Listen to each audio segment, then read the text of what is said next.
No ano de 1956, um ex-diácono da Assembleia de Deus e até então pastor da Igreja Quadrangular, fundou então, um brasileiro chamado Manuel de Melo, fundou então no Brasil a Igreja O Brasil para Cristo. Esta igreja ficou muito conhecida e tomou assim uma grande proporção, principalmente pelas grandes reuniões, concentrações que o bispo Manuel de Melo fazia.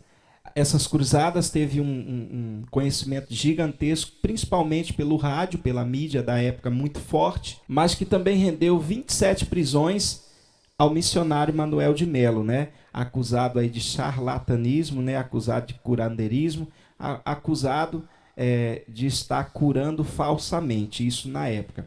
Porém, a igreja teve um crescimento muito forte, talvez até os anos 90, até por volta dos anos 2000, mas esse crescimento veio a diminuir muito com a morte do missionário Manuel de Melo. Mas foi aí a primeira igreja evangélica fundada por um brasileiro no nosso país, foi a Igreja O Brasil para Cristo. Segundo a própria denominação, a Igreja O Brasil para Cristo chegou a ter, em sua época de grande crescimento, por volta de 1 milhão de membros. Através da vida então do missionário Manuel de Melo, o caminho foi aberto a outros pregadores brasileiros que vieram aí fundar outras igrejas. Em 1962, também vindo oriundo de uma igreja Assembleia de Deus, o missionário Davi Miranda fundou a igreja Deus é Amor. Essa igreja também ficou muito conhecida principalmente pelos cultos de libertação, de curas e milagres que acontecia. Essas grandes concentrações cresceram muito pelo Brasil, gerando aí igrejas em quase todas as cidades do nosso país, se é que podemos dizer assim, e também, segundo fontes da igreja, em mais de 136 países do mundo. A igreja Deus é Amor também mantinha uma doutrina muito rígida até os dias de hoje, talvez não muito como antes devido à morte do missionário Davi Miranda. Mas aí um grande movimento que esteve também no país foi a Igreja Deus é Amor. Em meados dos anos 70, gente, surgiram também no Brasil algumas igrejas que ficaram conhecidas como neopentecostais. Elas enfatizavam muito a prosperidade, as curas, os milagres e as libertações, mas principalmente a prosperidade e as campanhas que começaram a disseminar muito no país. Talvez a mais conhecida delas, que nós vamos falar agora, a Igreja Universal do Reino de Deus. A Igreja Universal do Reino de Deus foi fundada em um coreto no Rio de Janeiro, no Meia, pelo bispo Edir Macedo e também pelo seu cunhado R.R. Soares, ambos oriundos de uma igreja chamada Cruzada do Caminho Eterno, e que tempos depois eles vieram a romper aí esta união. E o missionário R.R. Soares veio fundar depois a sua Igreja Internacional da Graça, que falaremos já. Mas a Igreja Universal do Reino de Deus, ela cresceu, tornou-se muito rica devido às campanhas que se faziam dos lenços, da fogueira santa, entre outras e outras, caminhar sobre o sal. Isso rendeu um poder aquisitivo muito forte para a igreja, e a igreja comprou a emissora Record de televisão, que é hoje a segunda maior emissora do país. Isso a cada dia deu um crescimento maior para a Igreja Universal do Reino de Deus, que é hoje uma das maiores do Brasil. Então, depois, no ano de 1980, saindo da Universal, o missionário R.R. Soares fundou então a Igreja Internacional da Graça de Deus. O missionário R.R. Soares, conhecido na época como Romildo Ribeiro Soares, recebeu de Deus um chamado, segundo ele mesmo, ainda quando criança, ao ver um televisor, ele disse que um dia também estaria numa daquelas televisões pregando o Evangelho. Algo que veio acontecer tempos depois, e hoje ele aí também é proprietário da emissora HIT, da HIT de televisão, que também prega o Evangelho com um show da fé por todo o país e por outros países do mundo. Entre outras igrejas conhecidas, gente, que foram sendo fundadas no Brasil, está a Renascer em Cristo, que ficou muito conhecida, muito forte através do louvor, com o Ministério Renascer Praise. Também a Igreja Batista da Lagoinha, né, que ficou muito conhecida também através do louvor, com o Ministério Diante do Trono, com o cantor André Valadão, Nívia Soares e outros cantores que saíram ali da igreja, uma grande igreja ali em Belo Horizonte.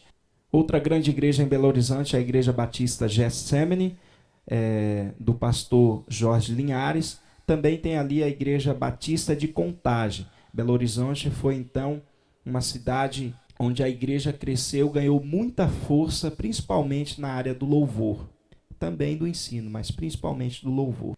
Em meados dos anos 90 para os anos 2000, igreja como Bola de Neve, igreja como Mundial do Poder de Deus, também surgiram e ganharam muita força, muita proporção, talvez delas duas, a Igreja Mundial do Poder de Deus, que teve aí o seu fundador oriundo da Universal, e fundou a igreja no mesmo estilo, basicamente, de se cultuar, e que cresceu muito no país. Algo que aconteceu, gente, que com o crescimento dessas igrejas veio também os escândalos, né? Algo que eu falo muito hoje, não que Deus anda chamando pessoas, qualquer um vai saindo fundando igreja, mas também não podemos dizer que todo mundo que fundou uma igreja não seja da parte de Deus, é que todos aqui, como nós vimos, saíram de uma igreja para fundar outra. Porém, os escândalos, né, quando se trata de escândalo em fundação de igreja, não é da igreja que esse pastor ou missionário tenha saído. O que nós temos que observar na história da igreja, de cada igreja, pois cada igreja tem a sua história,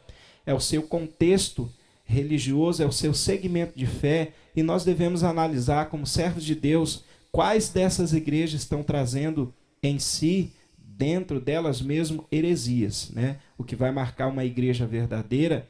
Nós não estamos aqui para julgar isso nesse momento, eu estou aqui dando uma aula sobre a história da igreja no Brasil. Você que me assiste pode julgar por si mesmo, mas o que vai marcar a igreja entre falsa ou verdadeira são as heresias que aparecem aí. A grande questão é que muitos têm algo como heresia, outros têm como não sendo heresia, né? Mas nós precisamos analisar bem, porque os escândalos cresceram muito por conta, principalmente por conta da área financeira, a forma com que se pede dinheiro no nosso país e em outros países do mundo. Isso gerou grandes escândalos dentro das igrejas. Passou-se a notar que a grande preocupação já não era mais curar os enfermos ou realizar os milagres, mas o propósito por trás seria gerar um grande fim lucrativo em cima de tudo aquilo que era feito. Logicamente, gente, que existe aí na internet muitos questionadores, você é livre para dar o seu posicionamento, não é porque eu seja pastor não aceite isso, eu não sigo a linha que a maioria desses pastores tem seguido no Brasil e nem esses tipos de campanha, né? Eu também não as faço, também não entrego nem o utensílio ungido e nem os vendo, porém, nós temos que analisar tudo pela palavra de Deus. O ser humano, ele é dotado de conhecimento e cada um segue aquilo que quer, né? Na verdade, as pessoas buscam por facilidade.